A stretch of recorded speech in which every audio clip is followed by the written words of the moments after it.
Salam uşaqlar, bu OTK-nın sınavının testlərini nəzərdən keçirək. Deməli, burada birinci sualımızda nə deyir? Üfüqi diskdir, sürüşmədən hərəkət etdirilir. Diskin mərkəzinin O nöqtəsinin sürəti 2-dirsə, A nöqtəsindəki sürət nədir? Bilirik ki, burada irəliləmə sürətləri var idi və hər biri gördüyümüz kimi 2-yə bərabərdir. Bir də bizdə dönmə sürəti var idi. Bunların ədəd qiymətləri eyni idi. A nöqtəsi üçün, yəni yerə toxunma halı üçün hər zaman bu qiymət A nöqtəsinin sürəti 0 olmuş olacaqdı, Y variantı. Yəni burada sürətlər əks istiqamətlə yönəlirdi. 2-dən 2-yə çıxıb 0 əldə edirdik. O nöqtəsi üçün 2, məsələn yuxarıda bir B nöqtəsi versə, onun üçün də 4 olmuş olasıydı. Bu nəzər bir məlumat idi. Keçdik o birisi məsələmizə. Birləşmiş qablarda su sütununun hündürlüyü nə qədər olmalıdır? Biz bilirik ki, birləşmiş qablarda H su, rho su, H su bərabərdir. Rho civə vurulsun, H civə şərti ödənməlidir. 10 sm-lik hündürlükdür. Civə sütunun təzyiqini tarazlaşdırsın. Suyun sıxlığı 1000 vurulsun, H su bərabərdir. Civə 10 sm. Cavablar metrlə verildiyi üçün santimetri çevrəsiyik. Yazıram 0,1 H civənin hündürlüyü, sıxlığı isə gördüyümüz kimi 14.000. Bu sıfırın birini atdım. Buradan H suyu tapıram. H su bərabər olur. Mənim üçün 1400 bölünsün 1000. Bu da verir 1,4. Deməli 1,4 C variantı doğru olacaq. 33. Birinci qabdakı maye ikinci qaba tökülərsə, mayenin qabın dibinə etdiyi təzyiq və təzyiq qüvvəsi necə dəyişər? Biz təzyiqi P bərabərdir, rho, J, H olduğunu bilirik. Bunun hündürlüyünə bir böyük H deyək. Bu suyu digər qaba tökdükdə təbii ki, onun hündürlüyü azalacaq. Nə qədər azaldığını təyin etmək üçün buna bir kiçik H deyək. Həcmlər eyni olmalıdır. Yəni V1 ilə V2 həcmi bir-birinə bərabər olmalıdır. Suyun həcmi fərqli ola bilməz. V1-in yerinə yazıram S vurulsun böyük H. V2-in yerinə yazıram 2S vurulsun balaca H. Və buradan balaca H-ı təyin edirəm, olur H böl 2. Başqa sözlə hündürlük 2 dəfə azaldığı üçün təzyiq 2 dəfə azalacaq. Təzyiqimiz azalır. Bu variantı seçdik. Gəldik təzyiq qüvvəsi məsələsinə. Təzyiq qüvvəsi məsələsi rho J H S olduğuna görə birinci halda P bərabərdir rho J H F bərabərdir rho J H S. İkinci halda isə F bərabərdir rho vurulsun J vurulsun H böl 2 vur 2S. Yəni də bunlar ixtisar gedəcək. Rho J H S əldə eləyəsik. Başqa sözlə təzyiqimiz azalır, təzyiq qüvvət dəyişmir. Keçdik növbəti 34-cü sualımıza. 8 kilonewton bölünsün millimetri, newton bölünsün metrlə ifadə eləməliyik. Deməli, kilonewtonumuzun yerinə yazırıq 1000 newton, millimetrin yerinə yazırıq 1000-də 1, yəni 10 üstü mənfi 3 metr. 10 üstü mənfi 3 yuxarı müsbət şəklində keçir. 8 vurulsun 10 üstü 3, vur 10 üstü 3, yəni 8 vurulsun 10 üstü 6 olacaq cavabımız, doğru cavab. Keçdik növbəti məsələmizə. Deməli, V0 sürətlə yuxarı atılmış cismi H hündürlükdə 3 saniyə və 7 saniyə sonra olur. Deməli, bir cismi müəyyən bir V0 sürəti ilə yuxarıya atırıq. Bu cisim yuxarıya gəlir, normaldır ki, geriyə qayıdır. Deyir ki, 3 saniyədən sonra, bir də 7-ci saniyədən sonra burada olur. Müəyyən bir H hündürlüyündə olub. Deməli, baxın, 1, 2, 3 saniyə qalxıb yuxarı. Sonra bir də burada 7-ci saniyədə olub. Bu o deməkdir ki, yerdə qalan 4 saniyə müddətində, yəni buraya yazaq T bərabərdir 3, buraya yazaq T bərabərdir 7. Deməli, yerdə qalan o 4 saniyə, yəni 7 çıxılsın 3 olan 4 saniyənin ikisində yuxarı gedib, ikisində geriyə qayıdıb. Başqa sözlə, deməli, buradan o tərəfə T iştirik deyirəm 2 saniyə. Onda mənim qalxma müddətim, T qalxma müddətim 3 saniyə əvvəl idi, 2 saniyəni də sonra tapdıq, oldu 5 saniyə. Deməli, qalxma müddətim 5 saniyədir. Səndən də soruşur ki, atıldıqdan 5 saniyə sonra sürəti nə qədər olur? Bilirsiniz ki, qalxma müddətində, yəni H maksimalda cismin sürəti 0 olur. Ona görə də A variantını seçirsiniz və salam. 36-cı ifadəyə baxırıq. Bir X oxu yönəldək. Bura bir 0 nöqtəsi deyək. Burada müəyyən bir hansı sürəti veribsə onu deyək. Eyni istiqamətdə hərəkət edən piyadanın sürəti 1.5-dir. Buna gəlin V1 deyək, 1.5 olsun. Velosipedçinin sürəti V2 deyək, bu da 7.5-dir. Başlanğıc anda onlar arasındakı məsafə 300 metrdir. Deyir, neçə saniyə sonra görüşərlər. Görüşəndə cisimlərin koordinatları bərabər olduğu üçün birincinin koordinat tənliyini yazaq. X1 bərabərdir 300 plus 1.5t. İkincinin koordinat tənliyi sıfırdan başladığına görə birbaşa 7.5t. X1 bərabərdir X2 şərtinə əsasən 7.5t bərabərdir 1.5t üstə gəl 300. Deməli, bu eləyəcək 6t bərabərdir 300. T isə bərabərdir 50. Deməli, 50 saniyədən sonra bu cisimlər görüşəcəklər. Növbəti məsələmizə baxırıq. Burada deməli, PDF-də tam doğru düşməyib. Mən özümdən bir işarələmə eləyəcəm. Məsələn, bura bir D məsafəsi deyirəm. Bura bir dənə 2D məsafəsi deyirəm. Məsələn deyim. Burada bu məsələni həll eləmək üçün nə edəcəyik? İpdəki gərilmə qüvvələrini tapın deyir.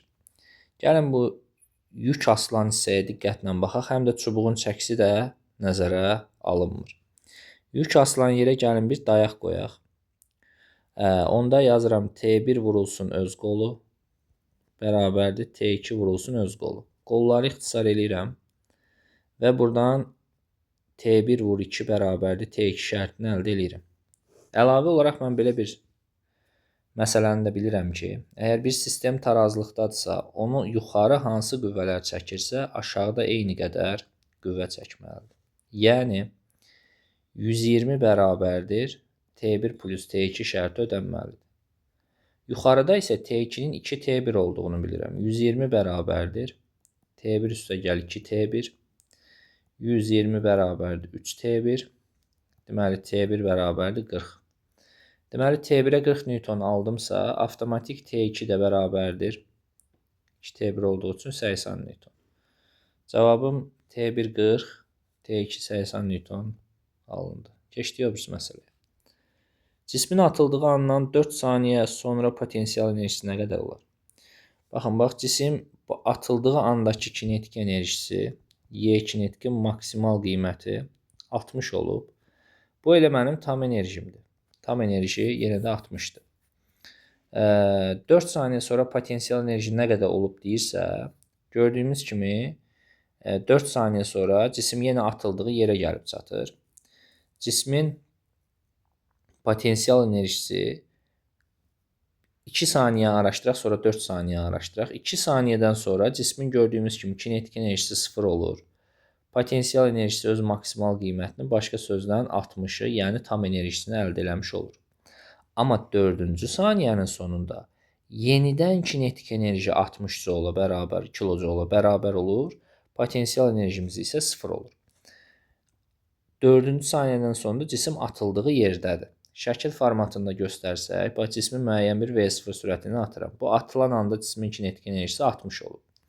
Cismi atıram, gedir, bu lap yuxarıya çatır, məsələn 2 saniyədən sonra. Burada soruşsaydı, potensial ilə kinetikin maksimalına bərabər olardı. Amma 4 saniyədən sonra soruşub. Yəni, bu an yerə qayıdıb dəydiyi andır. Yenə də bizim kinetikimiz 60 olacaq, potensialımız isə 0 olmuş olacaq. 39-a baxıq. Bərabər sürətlə hərəkət elətdirilən bir cisim var. 5 metr yer dəyişmə, S bərabərdir 5 metr. Yer dəyişmədə ağırlıq qüvvəsinin işi. Burada üfüqi müstəvi var. Biz iş mövzusunda bilirik ki, üfüqi müstəvidə ağırlıq qüvvəsinin işi 0-dır. Yəni, bunu avtomatik 0 götürürsən. Bir dənə cavab variantı var, amma digər məsələni də araşdıraq. Və dartı qüvvəsinin işini hesablayın. Cismin kütləsi 2 kq, sürtünmə əmsalı isə 0,4-dür. Bərabər sürətlə hərəkət elədiyinə görə dartı qüvvəsi sürtünmə qüvvəsinə bərabərdir. Yəni, mü vurulsun, m vurulsun, j'dir. 0,4 vurulsun 2 vurulsun 10. 8 oldu. Dartı qüvvəsinin işi A2 bərabərdir Fs deyirik. Yəni, F dartı vur S deyirik. 8 vurulsun 5, 40 oldu. Cavab D variantı doğrudur. Keçdik növbəti məsələmizə. Harmonik rəqs hərəkət zamanı hansı kəmiyyət zamandan asılı deyil? Biz nə demişdik? Demişik ki, rəqs hərəkət zamanı T, nö, omega, amplitud və tam enerji sabit olur. Digər kəmiyyətlər dəyişir. Burada da tam mexaniki enerjini götürürük və salam. Keçdik növbəti məsələmizə. Tərpənməz blok verilib. 2 kilo və 3 kiloluq cisimlər var. Deyir ki, ip gərilməsi nə qədər? İlk olaraq qüvvələri çəkək. Bunu aşağı çəkir 20 Newton. Bunu isə aşağı çəkir 30 Newton. Gəlin biz burada T1 və T2 gərilmələrini tapaq. Eyni ip olduğuna görə bunların ədəd qiymətləri eynidir. Hər hansı birini tapsaq bəsdir. İlk öncə təcil tapmalıyıq. A bərabərdir. Böyük qüvvə çıx balaca qüvvə, yəni 30 çıx 20 bölünsün ümumi kütlə. Ümumi kütləm nə qədərdir? 2 plus 3. Yəni 10 böl 5, 2. Təcilm 2-dir. İndi baxıram cisimlər hansı tərəfə gedir. Baxın, bu aşağı gedir, bu isə yuxarı gedir. Onda gəlin bunları təyin eləyək. Məsələn, bu birinci cismə baxsam, bu cisim aşağı istiqamətdə gedir. Bu cisim aşağı istiqamətdə getdiyinə görə, onda mən həmən cisim üçün EMA-nı belə yazacağım. M2A bərabərdir 30 çıx T1. M2 3 kilodur. 3 vurulsun 2 bərabərdir 30 çıx T1. Buradan gördüyümüz kimi T1-i tapırıq 24 Newton. Avtomatik T2 də 24 Newton. Çünki eyni ipdir.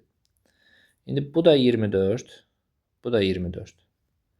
Onda yuxarı çəkən qüvvəmiz də olacaq 48. Çünki sistemi aşağıya çəkən qüvvələrlə yuxarıya çəkən qüvvələr eyni olmalıdır.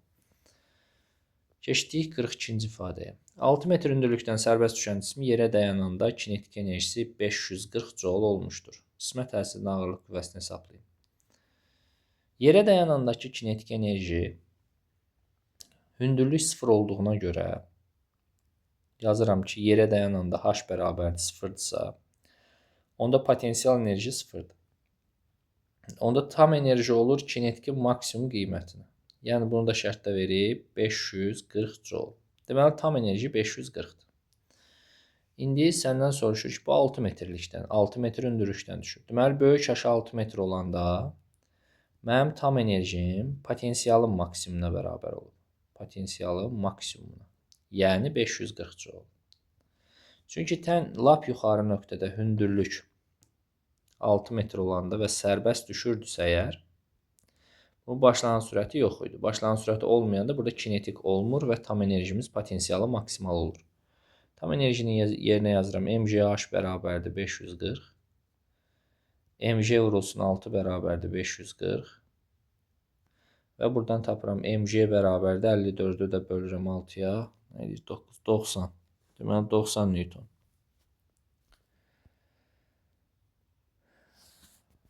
Sürət və tezliklər arasında hansı münasibət doğrudur? Bu məsələyə diqqətli olmaq lazımdır. Burada çünki eyni bir cins mühit sözü var. Bu nəzəriyyədə qeyd olunub və dəfələrlə sizdən yazılı təhvil zamanında soruşulub ki, eyni bir cins mühitdə nələr eyni olur? Təbii ki, sürətlər eyni olur. Yəni, eyni bir cins mühitin sürətləri eynidir. Dalğa uzunluqları müxtəlifdir. Mexaniki dalğalar yalın. Onların sürətləri və tezlikləri arasında hansı münasibət doğrudur? Yazırsan, V1 bərabərdir V2. V1-in yerinə yazırsan, dalğa uzunluqları verilib. Lambda 1 vurulsun nö1, lambda 2 vurulsun nö2. Gördüyünə kimi lambda 2, 2 dənə lambda 1-dir. Vur nö1 bərabərdir. 2 dənə lambda 1 vur nö2. Bunlar da ixtisar gedir. Nö1 bərabərdir. 2 dənə nö2-ni əldə edirsən. Vəssalam. Görə yarda var o cavabımız. Y variantında. Çevrə üzrə bərabər sürətlə dövr edən cismin mərkəzi qaçma təcilini hansı cihazların köməyi ilə təyin etmək olar? Çevrə üzrə hərəkətdə A bərabərdir. Məsələn, V kvadrat bölü R var. Görək bizə nələr lazım ola bilər. Manometr, bu təzyiqdir, bu heç. Dinamometr qüvvədir. Deməli, ölçü lenti ilə radiusu ölçə bilərəm. Bu 2-nin ağdı yerindən götürə bilərəm. 2 məndə düzgün cavab kimi ola bilər. 3-ü götürə bilmərəm, yəni manometr olmağı mümkün deyil. 4-ə baxıram, saniyə ölçən. Deməli, burada mənim doğru cavabım 2 və 4 olacaq. Ölçü lenti və saniyə ölçəndən. Bu qaydada bunları deyə bilərəm. Niyə ölçü lenti və saniyə ölçən? Deməli, baxın, ölçü lenti ilə mən uzunluğu taparam. Uzunluğu tapsam, saniyə ölçənlə də zamanı tapsam, V-ni L böltəyi ilə taparam. Digər tərəfdən də ölçü lenti ilə mən R-i tapa bilsəm, sonra V kvadrat bölü R-lə də A-nı taparam. Ona görə də 2-4 deyərəm mən bunun cavabına. Salam. Sonra keçdik 45-ə. Silindrik formalı qabda maye sütunun hündürlüyünü dəyişmədən oturacağının radiusunu azaltsaq, baxın, hündürlüyü dəyişmədən oturacağın radiusunu azaltsaq, düşən təzyiq qüvvəsi necə dəyişir? P bərabərdir rho, J, H və s. Əgər H-ı dəyişdirmirsənsə, P dəyişə bilməz. Digər variantları atdınız. F rho, J, H, S və yaxud da rho, J, H, PR kvadratı. Burada radiusu azaldıramsa, avtomatik F-im azalmalıdır. H-ın dəyişmədiyi halda. F azalacaq. Haradadır bu? F azalır. B variantı doğru cavabdır. Keçdik növbəti məsələmizə. İplə ona bağlanmış yükün bərabər sürətlə şaquli yuxarı qaldırırlar. Yükə təsir edən hansı qüvvənin işi mənfidir? Deməli, bərabər sürətlə şaquli yuxarı qaldırırıq. Bu cisim, bu da olsun ip.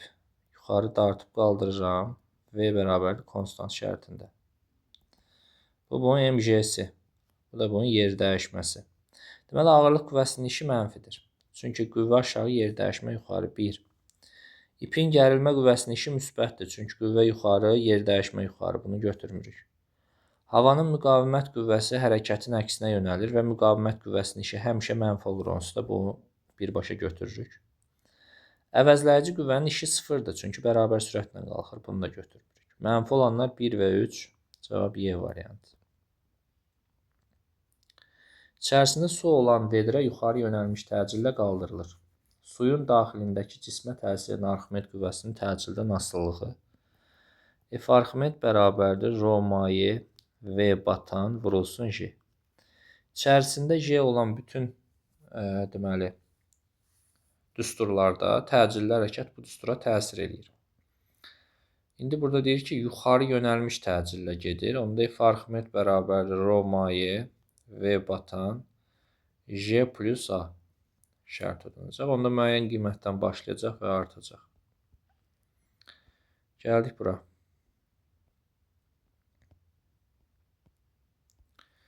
Cədvəldə KL, K və L sadə mexanizmləri və qaldırılan yükün çəkisi, dartı qüvvəsi F və yükün qaldırıldığı hündürlüyü qiymətləri verilib. Deməli, baxın, K-da çəki 180-dır, tətbiq olunan qüvvə 60-dır, H 2 metr, H yük. L-də 120, 123. Bu 120, 120-dirsə, deməli, L tərpənməz blokdur.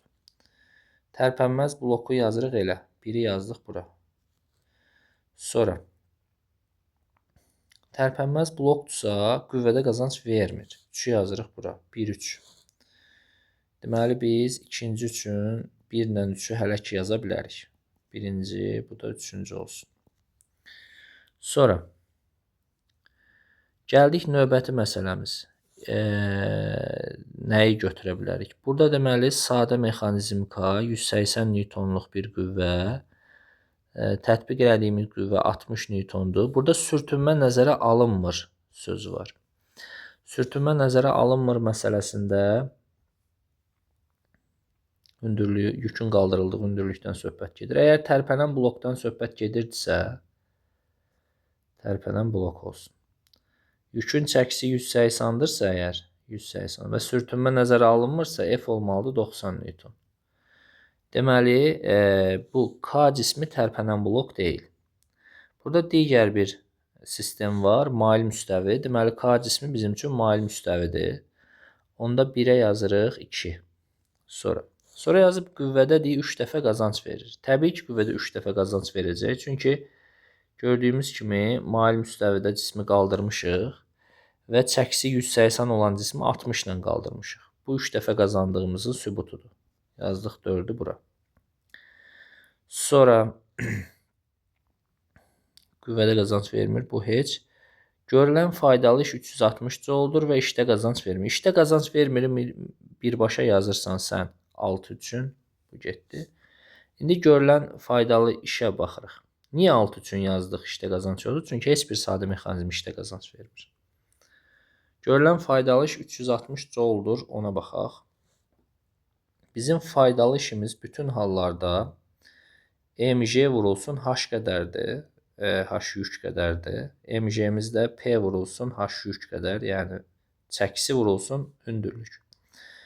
Birincinə baxsaq, deməli 180-dır, H-da 2 qədər, 2 metr. Bu olur 360 joule.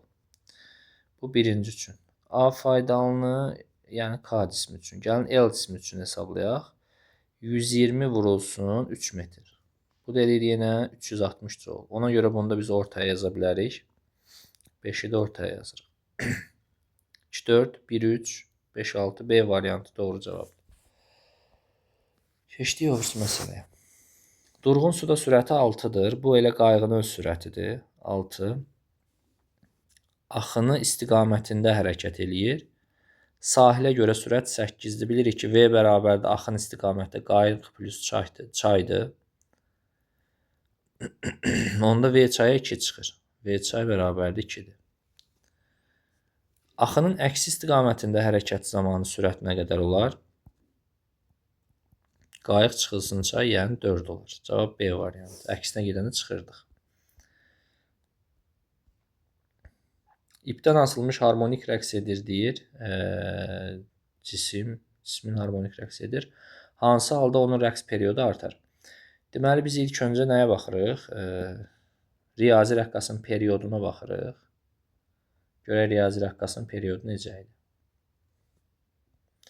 Riyazi rəqqasda omega j bölü L idi. Onda period olanda bunu tərsinə çevirirdik. T bərabərdir 2 pi kök altında L bölü j. Bizə deyir artar. Cavab variantlarını araşdıraq. Rəqsin amplitudu artdıqda bunun məsələyə dəxlisi yoxdur. Yuxarı yönəlmiş A təcil yönəlmiş təcillə hərəkət eləyəndə bu yuxarıya doğru təcillə gedəndə bura J plus A olur və T azalır. Bu səhvdir. Bu getdi. İpin uzunluğunu azaltdıqda uzunluq azalan kimi T azalır. Bu da getdi. Məndən artar istəyir. Cismin kütləsini artır. Kütləyə məsələ ümumiyyətlə dəxlisi yoxdur. Rəqqası yerdən yer radiusuna qədər hündürlüyə qaldırdıqda. Bura diqqətli olaq. H bərabər deyir yer olan kimi J bərabərdir J0 bölünsün 4 olur. 4 dəfə azalır. J-nin 4 dəfə azalmağı avtomatik T-ni 2 dəfə artırır. Ona görə cavab B variantı. Kütlələri M2 bərabərdir 2M1 olan cismlə iplə sabit tezliklə fırlanan çubuğa bağlanmışdır. İplərdəki gərilmə qüvvələri bərabərdirsə, iplərin uzunluqları nisbətini indi bura düşməyib. Hər hansısa birinin, nə bilim, L1 bölü L2-dir, nə hansıdır, onu tapaq. Deməli, bura yazıb ki, T1 gərilməsi bərabər T2 gərilməsi. Yəni, buradakı T1 gərilməsi bunu kənara atan ətalət qüvvəsinə bərabərdir. Yəni, M1A1 bərabərdir M2A2. Məsələn, qoyuruq yerinə, hesablamalarımıza başlayırıq. Deməli, M2-ni də yerinə 2M1 qoyacağım. Bu M1-lər gedəcək. Onda A1 bərabərdir 2A2 alacağım. Burada indi görək nə deyir? Sabit tezliklə deyir. Mən də A-nın omega kvadratı R düsturunu bilirəm. Omega kvadratı L1. Burada R-in yerində elə ipin uzunluğudur. 2 omega kvadratı L2. Bunları ixtisar edirəm. L1 bərabərdir 2 L2 alıram. Əgər məndən L1-in L2-yə nisbətini soruşubsa, deməli cavabım 2-dir. İndi burada düşməyib, ola bilər ki, tərsinə soruşsa, onda 2-də 1 olacaq. Üfüqi istiqamətdə V sürəti ilə hərəkət edir cisim. Sükunətdədir. Sükunətli mütləq taxta cisim mütləq elastiki toqquşmadan sonra. Aha, belə bir məsələ deyir. Deyir bir mərmi var. M kütləli V sürəti ilə gəlir. Bir taxta var. Sürəti yoxdur. Dəydikdən sonra deyir hansı sürətlə hərəkət eləyərlər. Təbii ki, taxta mərmi girir taxtanın içinə və burada qalır. Buna bir V ştrix deyək. Yazıram əvvəlki impulsu MV plus 0 bərabərdir. Son impuls kiçik M plus böyük M vur V ştrix. V ştrix bərabər olur. MV bölünsün M plus böyük M. Üstü qurtardıq.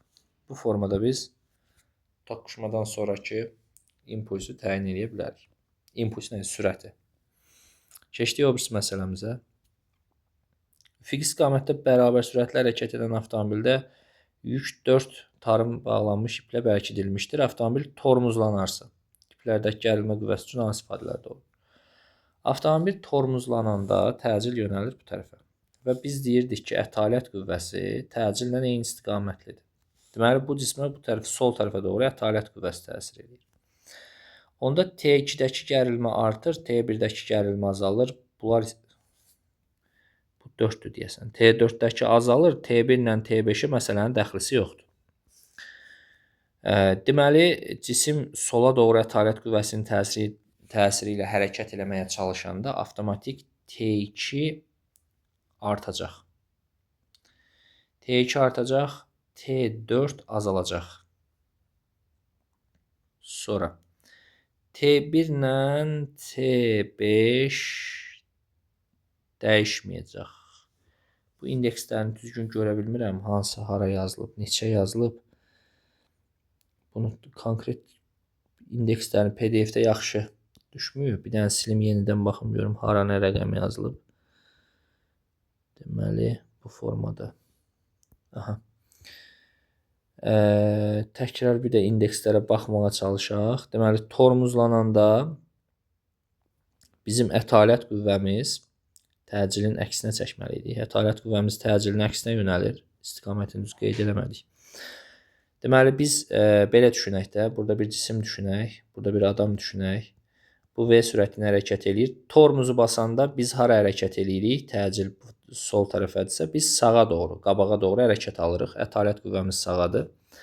Onda səhv eləmirəmsə bu indeksdə 4 yazılıb. T4-ün qiyməti artacaq. Çünki ortadakı cismi qarşıya, qabağa doğru, yəni sağa doğru itələyən bir qüvvə əlavə yaranır. Onda T4 artır. T4-ümüz artacaq. Bu belə. Sonra T2 qüvvəmiz azalacaq. T2 qüvvəmiz azalmalıdır. Buraya yazıb onsuz da T2 balacadır, T4 olacaq. Təbii ki, çünki azalır o qiymət. T1 ilə T deməli 2 bu, 4 budursa yəqin ki, bu da 3-dür. T1 ilə T3 də dəyişməyəcək. Onda 6 da doğrudur. 4, 5, 6. Təkrar bir də deyirəm bu məsələni, indekslər düzgün görünmür. Cisim tormozlayanda bu cisim öz başına qabağa gəlməyə çalışır, yəni sağa gəlməyə çalışır. Sağa gəlməyə çalışırsa, onda T4 artmalıdır. T2 kiçik olmalıdır. Yəni T2 kiçikdir, T4 yazılıb. Və 1 ilə 3-ə də məsələnin dəxlisi yoxdur. Sonra keçdik növbəti məsələmizə. 54-dür də səhv eləmirəmsə. Aha. Üfüqi yolda düz xətt üzrə hərəkət edən avtobusun impulsunun proyeksiyasının zamandan asılılığı verilib. Hansı ifadə doğrudur? Görürük ki, hərəkət yavaşlayan hərəkətdir. Çünki impulsumuz azalır. Onda avtobus kinetik enerjisi azalır. Baxın, sürət azalır. İmpuls azalır, kinetik enerji azalır. Hərəkət yavaşlayandır. Potensial enerjisi dəyişmir. Əgər üfüqi yolda, bu çox gözəl testdir. Yəni, üfüqi yolda hərəkət eləyirəmsə, bunu biz enerjilər mövzusunda dəfələrlə demişik. Bu cismin yerdən olan hündürlüyü dəyişmədiyinə görə bunun potensial enerjisi dəyişmir. Yəni, bu ola bilər ki, məsələn, biri rahatlıqla kimsə seçsin, ola bilər ki, 2-də biraz seçməkdə tərəddüd eləsin. Buna diqqətli olun. Əvəzləyici qüvvənin işi müsbətdir. Nə vaxt müsbət olur? Yeyinləşən hərəkətdə. Bu yanlışdır. Dartı qüvvəsi sürtünmə qüvvəsinə bərabərdir. Əgər bərabər olsaydı, bu cisim bərabər sürətli gedərdi. Bu da yanlışdır. Avtobusa yalnız konservativ qüvvələr təsir edir. İndi bir də şərti diqqətlə oxuyaq görək, həqiqətən də konservativ qüvvələr təsir edir ya yox. Ağırlıq qüvvəsi məsələn konservativ təbiətli qüvvədir. Avtobusun impulsunun proyeksiyasının zamandan asılılıq qrafik verilmişdir. Hansı ifadə? Bu yavaşlayan hərəkət eləyirsə, təkcə konservativ qüvvələrin təsiri altında hərəkətdə deyil. Yəni bura şərt tam ideal şəkildə yazılmalıdır ki, yəni havanın müqavimət qüvvəsi nəzərə alınır və ya alınmır. Əgər cisim üfüqi yolda düz xəttlə hərəkət edib yavaşlayırsa, deməli havanın müqavimət qüvvəsi nəzərə alınır. Alınırsa, müqavimət qüvvəsi konservativ təbiətli qüvvə deyil. Ona görə də 1 ilə 2-ni seçmək lazımdır. Yox, havanın müqavimət qüvvəsi nəzərə alınmırsa, yalnız ağırlıq qüvvəsinin və yaxud da yalnız sürtünmə qüvvəsinin təsiri altında hərəkət edirsə, sürtünmə qüvvəsi konservativ təbiətli qüvvə deyil. Ona görə də 5 müəmmalıdır, 1 və 2-ni götürə bilərik. 55. Yer səthi yaxınlığında birinci kosmik sürət 8-dir, 3R yüksəklikdə birinci kosmik sürət nə qədərdir? Biz bilirik ki, yer səthi yaxınlığı üçün kök altında J vurulsun M bölü R-dir. H hündürlüyü üçün kök altında J vurulsun M bölünsün R üstəgəl H-dır. Və burada H bərabərdir 3R olduğu üçün onda VH hündürlüyündə bərabər olacaq. Kök altında J vur M bölünsün 4R. Buradan da kök 2 çıxacaq. 2-də 1 atdım qabağa. Kök altda JM bölünsün R. Gördüyümüz kimi elə bu ifadə bizdən ötürü yuxarıda verilib. Buna 8 deyib. Buna 8 deyib. Onda 8 bölünsün 2 bərabər 4. Doğru cavabımız olmuş olacaq. Sonra 56 biraz nisbətən fərqli test tipidir. Yəni dimdə bu ilə heç qarşılaşmamışıq. 12 saniyə müddətində cismin getdiyi yol neçə metrdir? Yəni VT qrafikində bilirik ki, yol tapmaq üçün fiqurun sahəsini tapmaq lazımdır. Fiqurun sahəsi də çevrənin yarısı olduğuna görə yazıram yol bərabərdir sahə bərabərdir. Deməli, çevrənin sahəsi bölünsün 2. Çevrənin sahəsini necə tapacağım? Dairənin sahəsini tapırdıq. Çevrə nə idi? Dairənin sahəsini tapırdıq pi kvadratı ilə. Bu bütöv dairənin sahəsidir. Mən də bunun yarısını götürəcəm. Yəni 3 vurulsun. Gördüyümüz kimi radiusun yerində 6 durub. 6-nın kvadratı bölü 2. Yəni 3 vurulsun 36 bölü 2. Bu da nə eləyir? 3 vurulsun 18. Bu da eləyir 54. Deməli 54 metrlik bir yol getmiş olacaq 6 saniyə ərzində. Vəssalam. Sonra keçdik növbəti məsələmizə 57. Düz xəttli hərəkətdən cismin impulsunun proyeksiyasının zamandan asılılığı verilmişdir. OA, BC, AB, BC hissəsinə. Baxaq. OA hissəsi X oxunun əksinə yeyinləşən hərəkətdir. OA-da, deməli, əksinə yeyinləşir. Yeyinləşmək nə deməkdir? Kinetik enerji artır. 1-ə A yaza bilərəm. Cisim yeyinləşən hərəkət edir. Bir də D yazarım. AB X oxunun əksinə bərabər sürətli hərəkətdir. Kinetik enerji dəyişmir. BC hissəsi X oxunun əksinə yavaşlayan hərəkət eləyir. Kinetik enerji azalır. Bir də ki, yavaşlayan hərəkət edir Y. Vəssalam, bu rahat idi. Keçdik növbəti məsələmizə. Sürətinin proyeksiyasının zamandan asılılıq tənliyi şəkildə kimi verilib. 4-cü saniyə sonunda cismin impulsu neçə olmuş olacaq? Biz bilirik ki, P bərabərdir MV-dir düsturumuz. İlk olaraq biz V-ni tapmalıyıq. 20 çıxılsın 3T deməliyik. 20 çıxılsın 3 vur 4. Bu da eləyir bizdən ötürü 20 çıxılsın 12, yəni 8. Bir də baxım riyaziyyatına. Deməli 4, 12, 8. Aha. P bərabərdir MV deyirsiniz. 2 vur 8-də də 16 deyirsiniz. Bu da belə. Sonra keçirsiniz növbəti məsələnizə. 30 kiloqram kütləsi meyl bucağı 30 dərəcə olan mayın müstəvizənin sükunətdədir. Sükunət sürtünmə qüvvəsinin içini çox sadə haldır. Cisim mayın müstəvinin üstünə qoyan kimi MJ sinus alfa çəkir. Cisim yerində dayanıbsa, deməli sükunət sürtünmədə elə MJ sinus alfaya bərabərdir. MJ sinus alfa. M-imiz 30, J-imiz 10, sinus 30'umuz 0.5. Bu da eləyir bizim üçün 150. Deməli, 150 newtonluq bir sükunət sürtünmə qüvvəsi mövcuddur. Keçdik növbəti məsələyə. Bu 60-cı test çox gözəl bir testdir. Bu təcrübələri dəfələrlə aparılıbdır. belə deyək də, sonsuz enerji mənbəyini əldə etmək üçün aparılıbdır. Yəni bir avtomobilin qabağına bir dəmir yerləşdirilib, sonra onun da qabağına bir maqnit qoyulub güclü, sanki maqnit çəkəcək, avtomobildə elə sonsuz hərəkət eləyəcək. Yəni sonsuz enerji mənbəyi ilə hərəkət eləyəcək.